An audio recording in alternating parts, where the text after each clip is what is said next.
Bagdana police સ્ટેશનમાં જે ગુનો નોંધાયેલો છે આપ લોકો જાણો છો. અત્યાર સુધીમાં સીટે પહેલાં શરૂઆતમાં 8 આરોપીઓની ધરપકડ કરવામાં આવી હતી અને બાકીના કેટલાક આરોપીઓની પણ ધરપકડ અત્યારે કરવામાં આવી છે. આ તમામના નિવેદનો, સંયોગિત સાક્ષીઓના નિવેદનો, કોલ ડિટેલ્સ અને તમામના આધારે જયરાજ આહિરને પણ 3 દિવસ પહેલાં અહીંયા બોલાવવામાં આવેલા હતા આઈજી કચેરીએ.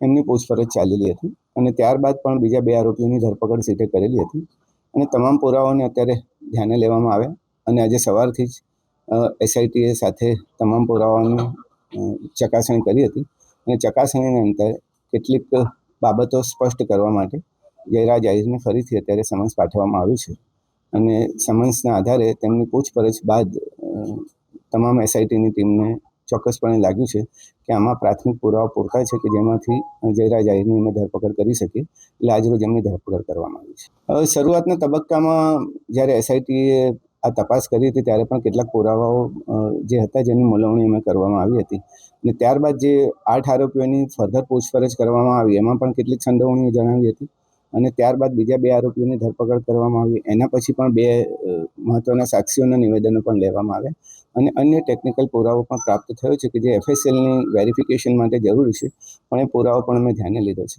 જે જયરાજ આહિરનો રોલ તમે જે પૂછો છે એ પ્રમાણે છે કે ઘટના તમે જાણો છો કે બુટલેગરે હુમલો કર્યો અને કોઈ બાતમીના આધારે સત્ય દેખાઈ રહી નથી.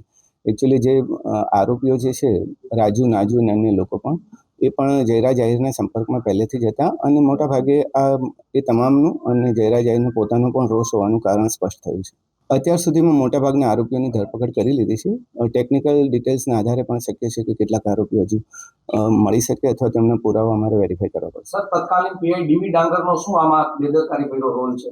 એ હજી અંતરંગ વિષય છે, આંતરિક વિષય છે. અમે તપાસ કરી રહ્યા છીએ કે ખરેખર શું થયું હતું એ વખતે. હાલ પૂરતું અમારું ફોકસ ઇન્વેસ્ટિગેશન પર હતું. ઓલરેડી જે આપણે કલમો દાખલ કરી છે, 120B પણ દાખલ કરી છે, 307 પણ જૂની કલમો જે દાખલ કરી છે આપણે એ મુજબનો ગુનો દાખલ કરવામાં આવ્યો. અત્યારે પ્રાથમિક તપાસ એસપીસીને સોંપવામાં આવી છે, એનો રિપોર્ટ આવતા વાર લાગશે. પ્રાથમિક માહિતીઓ, નિવેદનો, કોલ ડિટેલ્સ, એકબીજાના લોકેશન્સ, એકબીજાના સંપર્કોને આધારે તમામ લોકો હુમલામાં સંડોવણી ધરાવે છે. અચ્છા સાહેબ, આરોપીઓ છે તે માર મારતી વખતે વિડીયો કોલ કર્યો હતો, કોને વિડીયો કોલમાં બતાવી રહ્યા હતા? વિડીયો કોલની તથ્યો તપાસવા માટે અમારે આઈપીડીઆર મંગાવવો પડે અને આઈપીડીઆર અમે માંગ્યા છે, આવતા વાર લાગશે, ત્યાર પછી સ્પષ્ટ થશે. કેટલીક વાતો જે આવી હતી અમે વેરિફિકેશન કર્યું હતું અને તમામના સાચા મોબાઈલ અમે રિકવર કરી લીધા છે. અચ્છા સાહેબ, જયરાજ આહિરનો સાચો મોબાઈલ છે તે મહુવાના કોઈ વ્યક્તિ પાસેથી મળ્યો છે? ના, હજી એવી ડિટેલ અમારી પાસે નથી. તમામ પુરાવાનો અમે ધ્યાન લીધેલું હતું. પહેલા 4-5 દિવસ જે 2-3 દિવસની તપાસ ચાલી, ત્યારબાદ ફરીથી અમે તમામ તથ્યોને રિકન્સ્ટ્રક્શન અમારી રીતે કરેલા હતા. તમામ નિવેદનો પણ ફરીથી કરવામાં આવ્યા હતા અને થોડું ઇન્વેસ્ટિગેશનમાં એવો પણ ટાઈમ નથી લાગ્યો જેવું તમે કહો. અચ્છા સર, એવી પણ વાત છે કે આમાં જે 8 આરોપી છે તે પૈકીના 6 આરોપી છે તે બોગસ આવી ગયા છે, તેમાં કેટલી સત્યતા? એ હજી સુધી તપાસના તથ્યો અમે ચકાસી રહ્યા છીએ, હજી સુધી નીકળ્યું નથી. સાહેબ, પ્રાથમિક તપાસમાં એવું લાગી રહ્યું છે કે જે ડીવી ડાંગર છે તત્કાલીન પીઆઈ તેમજ જે ડીવાયએસપી હતા તત્કાલીન રીમાબા ઝાલા તેમની આમાં છે તે બેદરકારી છે. એ તપાસનો વિષય અમે એસપીસીને સોંપેલો છે, એનો રિપોર્ટ આવતા વાર લાગશે. જેટલા આરોપીઓ પકડાયા, કેટલા સાક્ષીઓ મળ્યા, ફરિયાદીના નિવેદનો અને તમામનું અને ટેકનિકલ ડિટેલ્સ, લોકેશન્સના આધારે પણ તમને જે પ્રેસ નોટ આપવામાં આવી છે એમાં તમામનો ઉલ્લેખ છે. એક મહત્વના સાક્ષીઓ છે. એસઆઈટીનું કામ અત્યારે સઘન તપાસનું હતું. અમે એસઆઈટીની રચના ઓબ્જેક્ટિવલી ફક્ત ને ફક્ત તપાસના તથ્યો પર ધ્યાન રાખવાનું હતું. લોકલ પોલીસ ડેફિનેટલી કાર્યવાહી કરશે. આરોપીના પરિવારજનો જણાવ્યું હતું કે તેમના ઘરે પોલીસ અધિકારી પણ ગયા હતા. એ બાબતને અમે ધ્યાને લીધી છે અને એની પણ ચકાસણી થઈ રહી છે. એ કાવતરાની ટોટલ તપાસ અમે જ્યાં હજી થોડી વાર લાગશે, અમારે પુરાવાઓ અને ટેકનિકલ ડિટેલ્સની સાથે પછી તમને સિલસિલાબંધ હકીકતો અમે તમને પછી જ આપી શકીશ. ડેડલાઇન નહીં કહી શકાય. જો ન્યાયિક તપાસ અમે કરી રહ્યા છીએ, એસઆઈટીએ ન્યાયિક તપાસ કરી છે, તમામ પુરાવાઓ પણ ધ્યાને લીધા છે.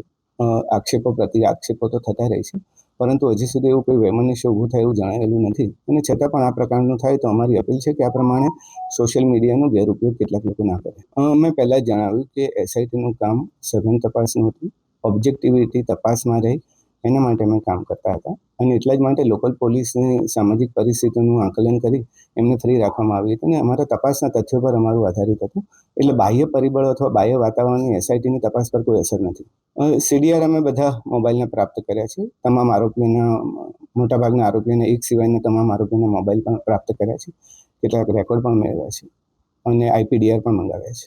એસઆઈટીની તપાસ એ ઓબ્જેક્ટિવલી કરવા માટે એસઆઈટીની રચના કરવામાં આવી હતી. એટલે કોઈ પણ પ્રકારના બાહ્ય પરિબળો અથવા તો બાહ્ય વાતાવરણની અસર એસઆઈટી પર એટલા માટે ના થાય કે ઓબ્જેક્ટિવિટી ફક્ત તથ્યો અને જે હકીકતોને પુરાવાને ધ્યાને લઈને જ કરવામાં આવી છે.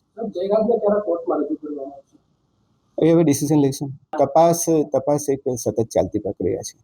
પહેલાં ક્યારે પુરાવા મળે અને પછી ક્યારે પુરાવા મળે એ પ્રશ્ન જ સ્થાને છે. સતત ચાલતી પ્રક્રિયામાં જ્યારે ઇન્વેસ્ટિગેટિંગ ઓફિસરને લાગે કે હવે પૂરતા પુરાવાઓ છે ત્યારે ડેફિનેટલી કાર્ય કરશે. અચ્છા સાહેબ, આમાં માયાભાઈ આહિરનો કોઈ રોલ છે કે નહીં હુમલો કરાવવા પાછળ? કોઈ એ પ્રકારનો રોલ હજી સુધી બાકીના જે પુરાવામાં પ્રાપ્ત થયા છે એમાં આ પ્રકારના રોલની કોઈની ચર્ચા નથી. તમે કોઈના પણ નામ પૂછી શકો છો, પણ જે અત્યારે હાલમાં આરોપીઓ જે પકડાય છે એ લોકોનો રોલ છે.